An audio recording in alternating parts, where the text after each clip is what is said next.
just briefly give a bit of background about what my interest is in copyright. As I said, my name is Peter Harrison.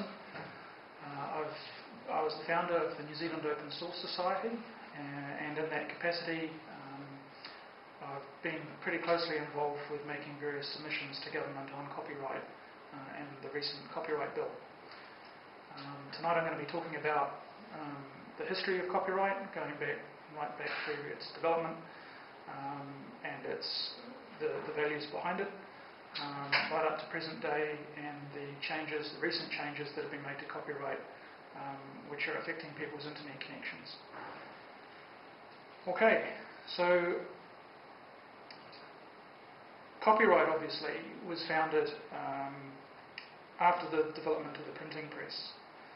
Before the printing press, basically all books were written by hand. So you had to basically pay a scribe to be able to hand copy every book. I think most people realise that. So there was an explosion of books, say in the Roman times, but in order to be able to write a book, you had to get a copy of the book and have some scribe copy it out by hand. And that's a pretty long and arduous process. So the cost of books was primarily in the cost of the scribes copying things out. So there really was no need for copyright back in the days of, say, Rome, right up until the point that the printing press was developed. Now, after the printing press, obviously you could mass produce books, and the result of that was that all of that labour that went into developing and actually producing the books went away. And a bit like the internet has reduced the cost of distribution, the same kind of thing happened to information back in the 1400s.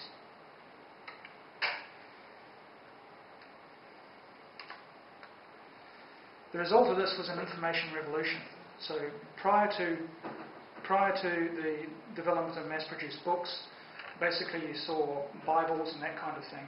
Most of the scribes were copying Bibles. They weren't really copying much else. Back in the Roman and Greek areas, obviously, there was a lot more development of knowledge and writing of various manuscripts. But sort of in the Middle Ages, that kind of thing stopped. It was mostly religious. The development of the printing press, therefore, was a massively disruptive technology. It created a completely new world and obviously led to things like the ability to print books which were heretical or seditious.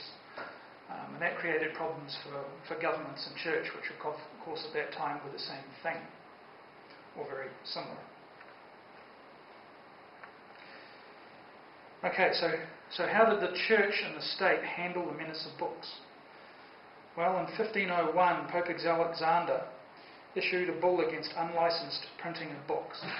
In other words, the church was putting its influence on the printing of books so that ideas and concepts that were not according to the church doctrine were not able to be distributed.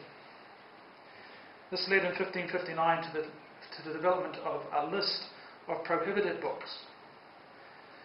So basically it became illegal to print certain texts. Essentially it was a method of licensing printers so that they couldn't print anything except what they were legally licensed to print. Okay, so this was, in the UK, this was formalised. The UK Parliament actually passed legislation that gave the Stationers' Company, which was effectively a monopoly on the licensing of books. So if you were not a affiliate of the Stationers' Company, or you're not approved by them, you weren't able to get the licenses to be able to print books. And what the Stationers' Company did was give you a license to print a specific book in a certain region. So if, let's say, you were in France and you wanted to print a certain book, you were given a monopoly to be able to print that book in that region. In other words, you could basically set your price. So it's pretty good for the book publishers at the time.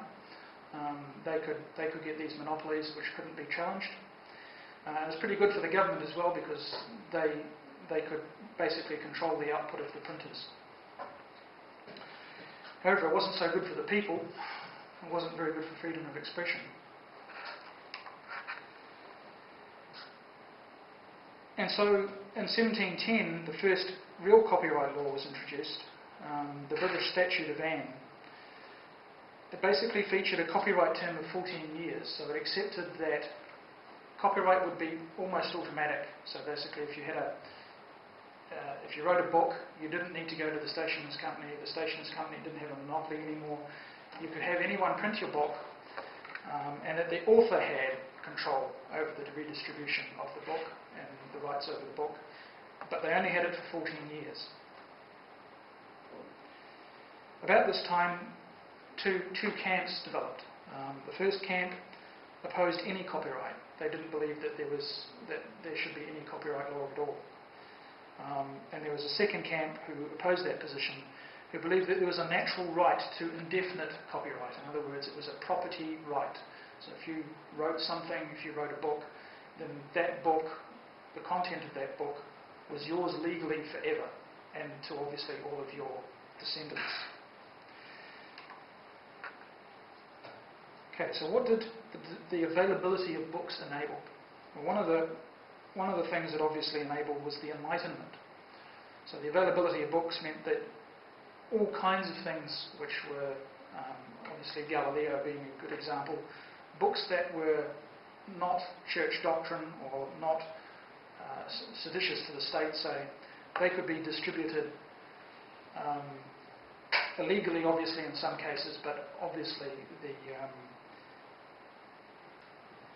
the problem in Europe at the time was that there was still a large religious control. So there was obviously Catholicism and Protestantism, and they had a pretty ironclad control over the population, even though books could be widely distributed. However, the values of freedom of thought, freedom of speech, and freedom of religion that the books were promoting spread to the New World. In fact, obviously, the New World, they formed their constitution based on some of the values that they brought from Europe, values which were around effectively opposition to the copyright concept of intellectual thought being the property of someone. They believed that you should be have freedom of thought, freedom of expression, and freedom of religion.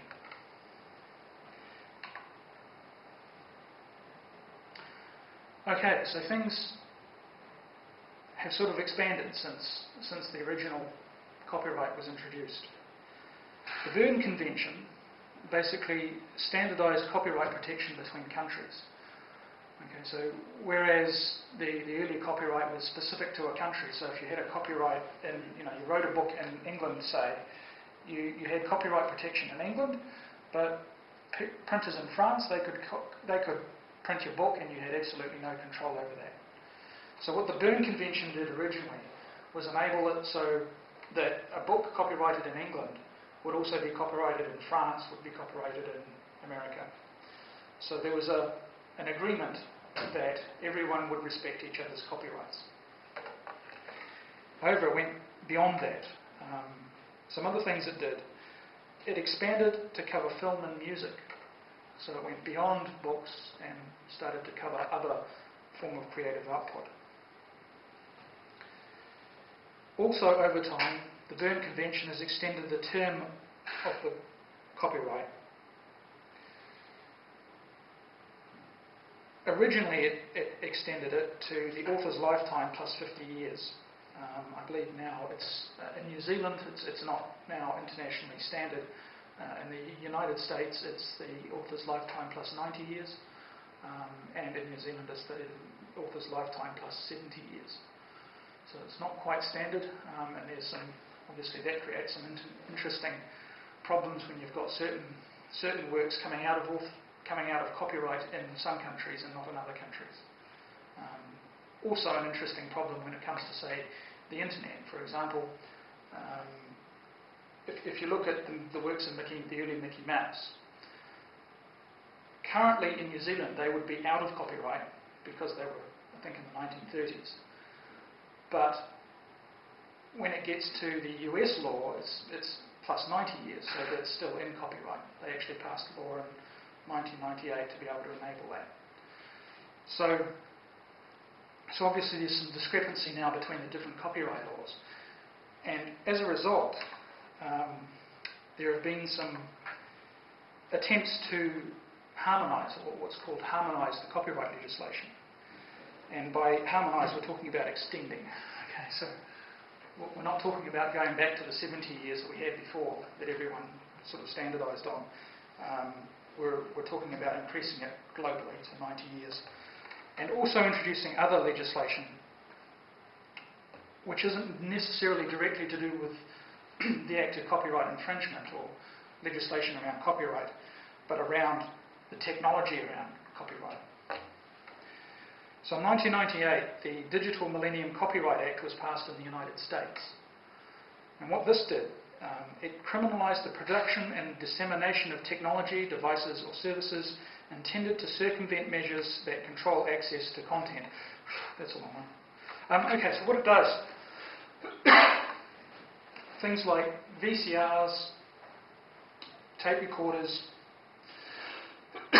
basically any kind of recording device is potentially a copyright circumvention device.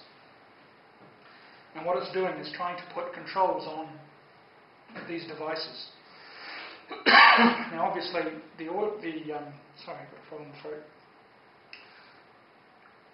The early analog devices you can't control. Okay, you can't control an audio recorder which uses analog tape.